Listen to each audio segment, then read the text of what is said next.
this video, we'll focus on Willie Wilde, the older brother of Oscar Wilde, and their relationship around the time of Oscar's banishment from England.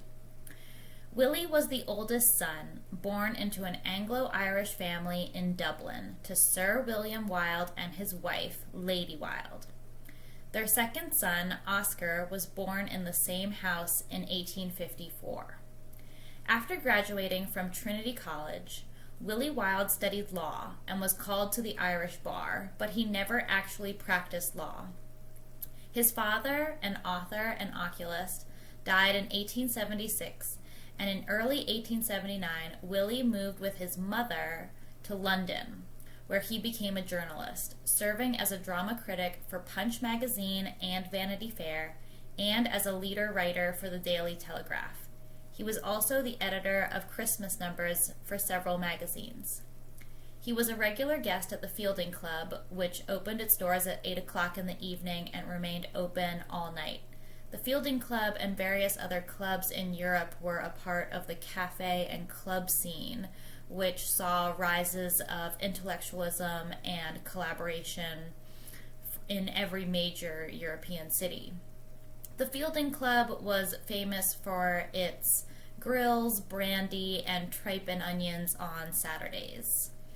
He was a constant guest there, along with many theatrical people such as Henry Irving, Herbert Beerbohm Tree, and Oscar Wilde. Willie Wilde was a clever journalist who, had he been less careless in his habits, such as alcoholism, might have achieved considerable success. As it was, a number of the articles which he wrote for the Daily Telegraph were little short of brilliant, while as a talker few could equal him. He was, however, his own enemy, and could not resist the attractions of the moment or settle down long to regular work. In truth, not very old in years, he belonged to the now almost extinct school of journalists, which, taking sufficient is the day for the evil thereof as their motto, never gave a thought to the future or anything else if they happened to have a few pounds in their pockets. Willie's younger brother, Oscar, was also a journalist, but an incredibly popular playwright, speaker, author, and different publications satirized the brothers' relationship, including in 1883 cartoons by Alfred Bryan. By the time of Oscar's marriage in 1884, Willie was seriously in debt and drinking heavily. In 1891, at the age of 39, he married a wealthy widow, Mrs. Frank Leslie, the owner of the Frank Leslie Publishing Company in New York. She, like many other women, was attracted by Willie's humor and wit. He proceeded to spend much of his time in New York drinking at fashionable clubs, gossiping about London society, and reciting parodies of his own brother's poems. His marriage was short-lived. His wife started divorce proceedings within a year on the grounds of Willie's drunkenness and adultery. The divorce was completed in June 1893. Oscar Wilde's lecture tour was underwritten and suggested by connections of Willie Wilde's wife. On Willie's return to London, Willie found that his brother was the toast of the town for his successful play, Lady Windermere's Fan. It is believed that Willie wrote a not-so-nice review of the play that was published anonymously in Vanity Fair. Willie had previously been a drama critic for Vanity Fair, so there was a connection there. The reviewer, whoever he really was, wrote that Lady Windermere's Fan was brilliantly unoriginal, but the dialogue was uniformly bright, graceful, and flowing. The review concluded it was undeniably clever piece of work, and even though it has its weaknesses, it reflects credit on its author. It is emphatically a play to see. Oscar believed that he recognized his brother's hand behind the anonymous review, and he was by then writing A Woman of No Importance. He included the line, "After a good dinner, one can forgive anybody, even one's own relations." So we're seeing tension between the brothers. By this time, after his divorce, Willie was in serious financial difficulties, and Oscar began giving him money. Oscar was incredibly generous and gave money to many people, including people he knew through his lover, Alfred Douglas. But bad feeling between the brothers heightened when Oscar discovered that Willie was pestering their mother for money, even though she was far from well off. This may have been because Willie would live with Lady Wilde, and so maybe he was trying to cover for household expenses. It's not clear. But Oscar's bad opinion was secured, and he said about his brother, he sponges on everyone but himself. Max Beerbohm, the famous cartoon artist, saw the brothers as mere images and portrayed them as such in his caricatures of them. Maybe they were mere images physically, but the two had very different talents. Oscar was by far the greater talent. Willie was described as being dark, oily, suspect, yet awfully like Oscar. He has Oscar's coy, carnal smile and fatuous giggle, and not a little of Oscar's esprit. But he is awful, a veritable tragedy of family likeness. In 1894, Willie married again to Sophie Lily Lees, with whom he had been living. She has been described as an emotional woman with a tendency to early panic. She believed incorrectly, repeatedly, that she was pregnant. She tried to induce an abortion by taking a powder. This marriage and events caused a lot of distress to Lady Wilde when the couple moved in with her. She wrote to Oscar about the marriage and said that Willie's wife was always in a state of utter poverty. Willie and Lily did have their only child, Dorothy Dolly Wilde, in 1895. By this time, the brothers were estranged, and Lady Wilde wrote Oscar a lengthy letter seeking reconciliation between him and Willie. She noticed that Willie was sickly and extravagant. She asked Oscar to hold out his hand to Willie, a request she repeated several times in the letter. Come then and offer him your hand in good faith and begin a new course of action. The new course of action wouldn't really begin. Following Oscar's arrest and first trial in April 1895, Willie gave his brother shelter when he was unable to find rooms in London. Willie said, Oscar fell down on my threshold like a wounded stag. I will read Yeats's recollection of Willie's contribution here, which was published in Yeats' Autobiography in 1927. George Bernard Shaw and Wilde, had no catastrophe come, would have long divided the stage between them, though they were most unlike, for Wilde believed himself to value nothing but words in their emotional associations, and he had turned his style to a parade as though it were his show, and he Lord Mayor.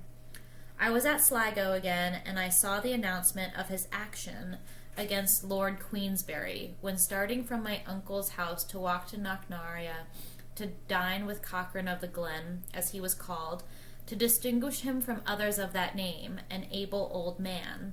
He had a relation, a poor mad girl, who shared our meals, and at whom I shuddered. She would take a flower from the vase in front of her and push it along the tablecloth, towards any male guest who sat near. The old man himself had strange opinions, born not from any mental eccentricity, but from the solitude of his life, and a freedom from all prejudices that were not of his own discovery. The world is getting more manly, he would say. It has begun to drink port again. Or Ireland is going to become prosperous. Divorced couples now choose Ireland for a retreat, just as before Scotland became prosperous, they began to go there. There are a divorced wife and her lover living at the other side of the mountain. I remember that I spoke that night of Wilde's kindness to myself, said I did not believe him guilty, quoted the psychologist Bain, who has attributed to every sensualist a voluminous tenderness, and described Wilde's hard brilliance, his dominating self-possession. I considered him essentially a man of action, that he was a writer by perversity and accident, and would have been more important as soldier or politician. And I was certain that, guilty or not guilty, he would prove himself a man. I was probably excited and did most of the talking, for if Cochrane had talked, I would have remembered an amusing sentence or two, but he was certainly sympathetic. A couple of days later, I received a letter from Lionel Johnson, denouncing Wilde with great bitterness. He had a cold scientific intellect. He got a sense of triumph and power at every dinner table he dominated, from the knowledge that he was guilty of that sin, which more than any other possible to man would turn all those people against him if they but knew. He wrote in the mood of his poem To the Destroyer of a Soul, addressed to Wilde, as I have always believed, though I know nothing of the circumstance that made him write the poem. I might have known that Wilde's fantasy had taken some tragic turn, and that he was meditating upon possible disaster, but one took all his words for play. Had he not called insincerity a mere multiplication of the personality? I had met a man who had found him in a barber's shop in Venice, and heard him explain, I am having my hair curled, that I may resemble Nero.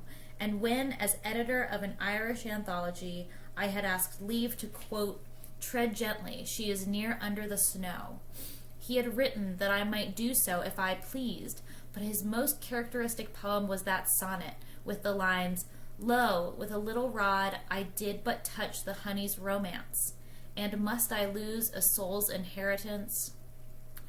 When in London for my play, I had asked news from an actor who had seen him constantly. He is in deep melancholy, was the answer. He says that he tries to sleep away as much of life as possible, only leaving his bed at 2 or 3 in the afternoon and spending the rest of the day at the Café Royal. He has written what he calls the best short story in the world, and will have it that he repeats to himself on getting out of bed and before every meal, Christ came from a white plain to a purple city, and as he passed through the first street, he heard voices overhead, and saw a young man lying drunk upon a window-sill. Why do you waste your soul in drunkenness? He said, Lord, I was a leper, and you healed me. What else can I do?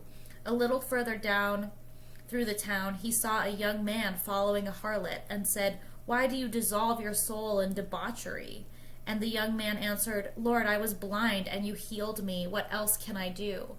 At last, in the middle of the city, he saw an old man crouching, weeping upon the ground. And when he asked why he wept, the old man answered, Lord, I was dead, and you raised me into life. What else can I do but weep?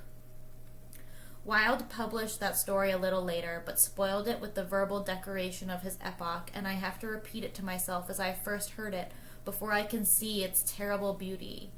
I no more doubt its sincerity than I doubt that his parade of gloom, all that late rising and sleeping away his life, that elaborate playing with tragedy, was an attempt to escape from an emotion by its exaggeration.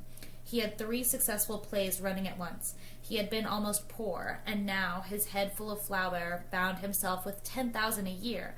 Lord, I was dead, and you raised me into life. What else can I do but weep? A comedian. He was in the hands of those dramatists who understand nothing but tragedy. A few days after the first production of My Land of Heart's Desire, I had my last conversation with him. He had come into the theater as the curtain fell upon my play, and I knew that it was to ask my pardon that he overwhelmed me with compliments, and yet I wonder if he would have chosen those precise compliments, or spoken so extravagantly, but for the turn his thoughts had taken. Your story in the National Observer, The Crucifixion of the Outcast, is sublime, wonderful, wonderful.